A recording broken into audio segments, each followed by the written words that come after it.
Complex number की ये problem जो कि एनडीए के प्रीवियस ईयर क्वेश्चन में पूछे गई है। देखते हैं क्या है problem. z is any complex number okay with this equation, satisfactory equation जो दी हुई है उसके लिए वो दी हुआ आयोटा इंटू में जेड क्यूब प्लस में जेड स्क्वायर माइनस का जेड प्लस में आई इक्वल्स टू 0। नाउ पूछा गया है मोड ऑफ जेड प्लस में 1, मोड ऑफ जेड प्लस में 1 का होल स्क्वायर। मेनली देखा जाए तो मोड ऑफ जेड की वैल्यू के ऊपर फोकस है उसका कि मोड ऑफ जेड की वैल्यू क्या आएगी, उसमें +1 करके उसका स्क्वायर कर दीजिए। ओके जी। तो मोड ऑफ जेड निकालने के लिए मैंने क्या सोचा है यहाँ पे, देखो बच्चों यहाँ पे मैं क्या इन दोनों में से कॉमन ले सकता हूँ इजीली, वो ले सकता हूँ Z square. But sir easy चीजें तो पूछी नहीं जाती है, तो क्या करेंगे थोड़ा सा चीजों को चेंज करते हैं अपन लोग। कैसे? मैंने यहाँ पे बोला कि यार ये जो प्लस जेड स्क्वायर है ना, ये प्लस जेड स्क्वायर, इसको थोड़ा सा मॉडिफाई करते हैं। कैसे? आयोटा जेड क्यूब है प्लस वन जो जेड स्क्वायर के साथ है उसको मैंने लिखा है minus of iota square. Iota square की वैल्यू -1 होती है, माइनस आयोटा स्क्वायर क्या हो गया, +1 हो गया। माइनस का ये जेड प्लस का ये iota is equal to 0।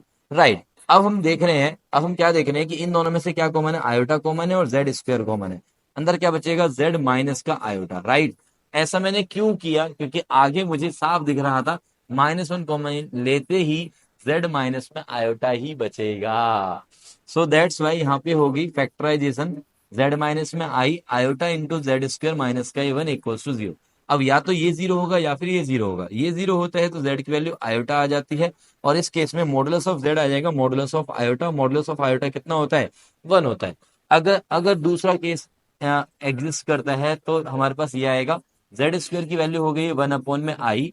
Right, 1/आई। अब इसके मैं मॉडुलस लेता हूँ दोनों तरफ, तो 1 का मॉडुलस तो 1 हो गया और आयोटा का मॉडुलस भी 1 होता है, तो मतलब मोड ऑफ जेड स्क्वायर की वैल्यू 1 हो गई है। और मोड ऑफ जेड स्क्वायर की वैल्यू 1 होने का मतलब है कि हमारे पास मोड ऑफ जेड की वैल्यू क्या आएगी, +-1।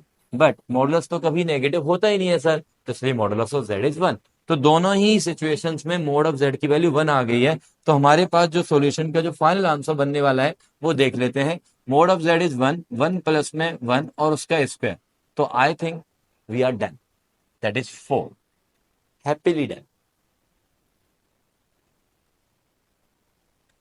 साथ में आप लोगों को एक क्वेश्चन में देके जा रहा हूं, इस क्वेश्चन का आंसर आप मुझे कमेंट बॉक्स में बताएंगे कि इस क्वेश्चन का आंसर क्या आ रहा है। ये भी आपके same topic complex number class 11 से है, जो कि प्रीवियस ईयर क्वेश्चन एनडीए।